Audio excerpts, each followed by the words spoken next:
നമ്മളെല്ലാവരും chicken റോസ്റ്റിൻ്റെ recipe കണ്ടിട്ടുണ്ട്. അപ്പം നമുക്ക് മട്ടൺ കൊണ്ട് റോസ്റ്റ് ചെയ്താലോ അതേ ചിക്കൻ റെസിപ്പിയിൽ. അപ്പോൾ 1 സ്പൂൺ മുളക് പൊടിയും 1 സ്പൂൺ കശ്മീരി ചില്ലി പൗഡറും 3 പൗണ്ട്, ഇവിടെ അമേരിക്കയിൽ 3 പൗണ്ട് എന്ന് പറയും, അത് ഒരു 8 പീസ് ഉണ്ടായിരിക്കും. 8 പീസ് ലാംബ് ഗോട്ട് മീറ്റാണിത് കേട്ടോ. ആ മീറ്റും കൂടെ നമ്മൾ പ്രഷർ കുക്കറിൽ വേവിക്കുന്നു.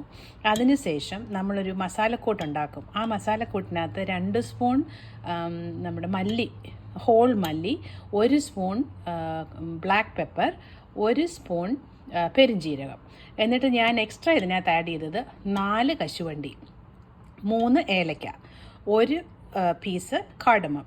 ഇത് ഡ്രൈ റോസ്റ്റ് ചെയ്തിട്ട് 1 പിടി കറിവേപ്പില അറ്റ് ദി എൻഡ് നമ്മൾ ഡ്രൈ റോസ്റ്റ് ചെയ്തതിന് ശേഷം ഇതിനെ നമ്മൾ കോഴ്സായിട്ട് ഗ്രൈൻഡ് ചെയ്യണം. ഒരുപാട് പൗഡർ ആകരുത്, അത് മാറ്റി വെക്കണം.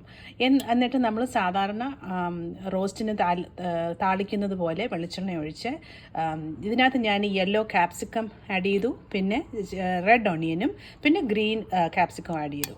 ഇതെല്ലാം കൂടി ഇട്ട് സോട്ടേറ്റ് ചെയ്ത് ഗാർലിക് ജിഞ്ചർ പേസ്റ്റും കൂടെ ആഡ് ചെയ്തതിന് ശേഷം നമ്മൾ പ്രഷർ കുക്കറിൽ നിന്ന് ആ മീറ്റ് എടുത്തതിലിട്ട് ആ വെള്ളത്തിൽ ആ ഗ്രേവി നന്നായിട്ടൊന്ന് തിളപ്പിക്കണം.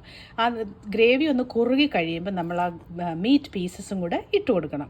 എന്നിട്ട് ഏറ്റവും ലാസ്റ്റിൽ ഈ കൺസിസ്റ്റൻസിയിലാകുന്ന സമയത്ത് നമ്മൾ ആ മിക്സ് ചെയ്ത ആ കോഴ്സ് ഗ്രൗണ്ട് പൗഡർ ഇല്ലേ, അതെല്ലാം കൂടെ മിക്സ് ചെയ്തതിന് ശേഷം 1 പിടി മല്ലിയില, 1 പിടി മിൻറ്റ് ലീവ്സ് ഇതും കൂടെ ആഡ് ചെയ്ത് കഴിഞ്ഞാൽ നമ്മുടെ ചിക്കൻ റോസ്റ്റിൻ്റെ അതേ ടേസ്റ്റിൽ നമുക്ക് lamb roast, goat meat roast ഉണ്ടാക്കാം. ട്രൈ ചെയ്ത് നോക്കൂ.